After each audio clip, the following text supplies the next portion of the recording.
Lost on Dress Parade by O. Henry. When in the evening Mr. Towers Chandler appeared in the streets of New York, people took him for a rich young man. He was handsome, well dressed, and sure of himself. In a word, he looked like a typical clubman going out to have a good time. No one knew that he was not rich.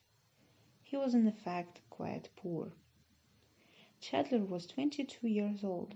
He worked in the office of an architect and got $18 a week. At the end of each week, he put aside $1 out of his salary. At the end of each 10 weeks, he ironed his evening suit and went out to have a good time.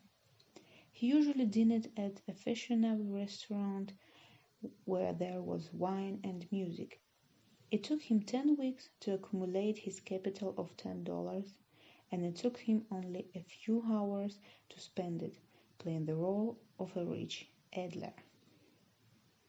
One night he went out dressed in his evening clothes and started for the restaurant where he dined one evening out of 70. He was just going to turn around the corner, then a young girl in front of him slipped on the snow and fell down. Chandler ran up and helped her to her feet. "Thank you," said the girl. "I think I have twisted my ankle."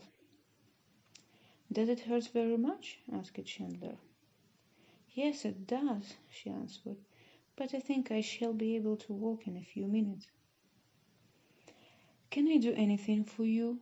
said Chandler. "I will call a cab or—" "Thank you," said the girl again, "but I don't want to trouble you any longer."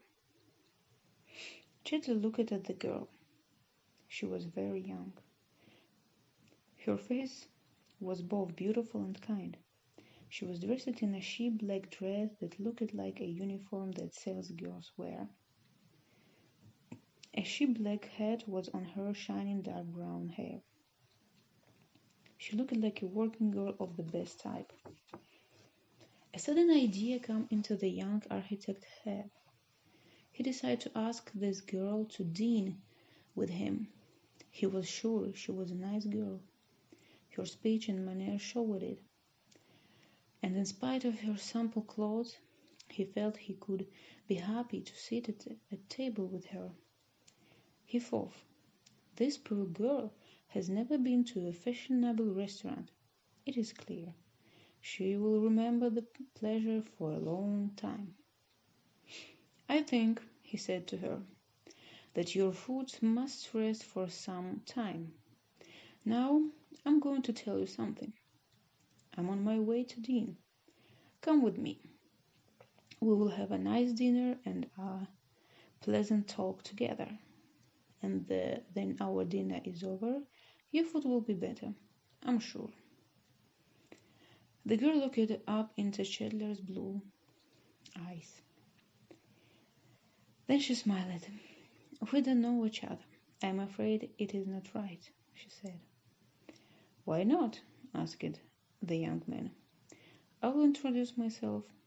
My name is Towers Chandler. I will try to make our dinner as pleasant as possible.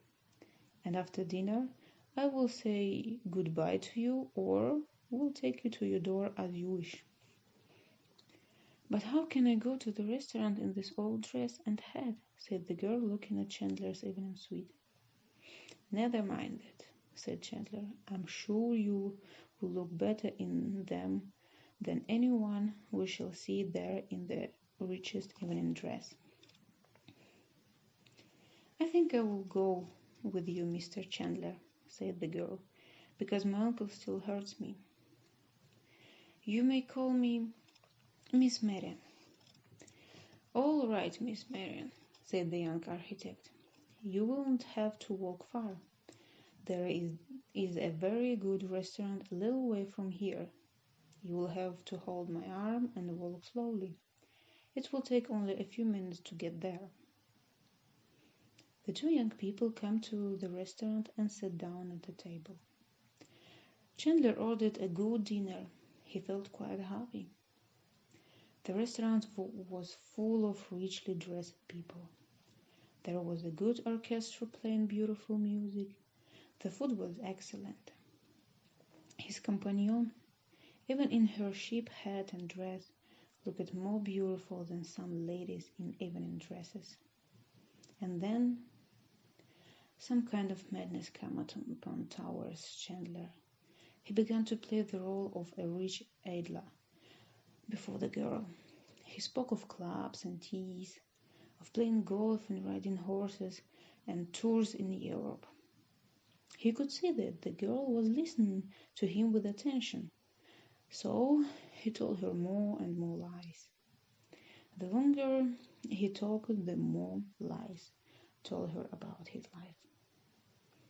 At last she said, "Do you like living such an idle life? Have you no work to do?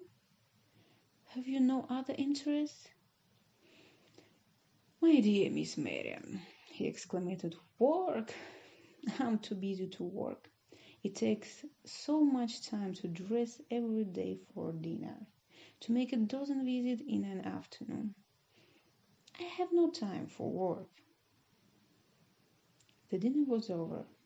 The two young people walked out to the corner where they had met. Miss Maryam walked very well now. Her uncle was much better. "Thank you for a nice time," she said to Chandler. "I must run home now. I like the dinner very much, Mr. Chandler." He shook hands with her, smiling, and said that he also had to hurry. He was going to his club to play bridge. In his cheap cold room, Chandler put away his evening suit to rest for 69 days. "That was a fine girl," he said to himself. "I should like to meet her again. I have made a mistake in playing the role of a rich idler before a poor working girl. Why did I lie to her? All because of my evening suit, I think. I'm sorry it's all over." After she had left Chandler, the girl came to a rich and handsome house facing a beautiful avenue. She entered a room where a young lady was looking out of the window.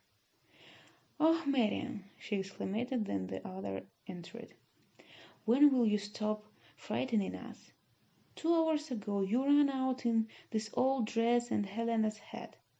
Mother is so worried. She sent the chauffeur in the automobile to look for you. You're a bad, bad girl, Maryam." Then she pressed a button. A servant came in and she said, "Helen, tell mother that Miss Maryam has returned." "Don't be angry with me, sister," said Maryam.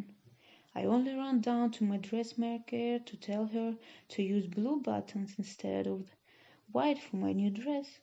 My old dress and Helen's hat were just what I needed.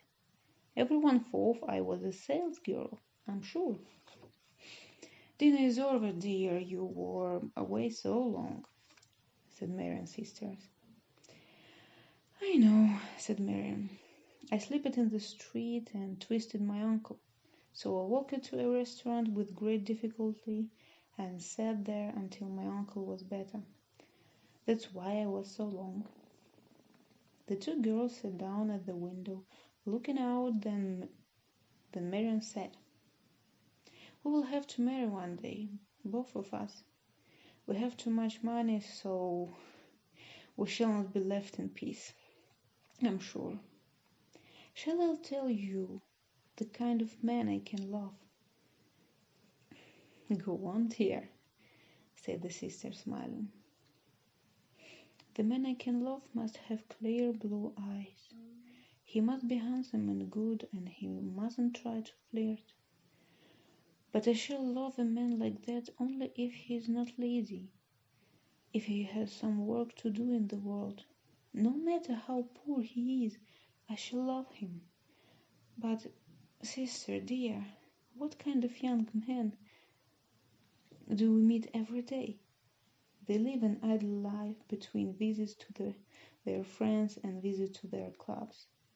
No, I can't love a man like that, even if his eyes are blue and he is handsome. even if he is kind to poor girl whom he meets in the street.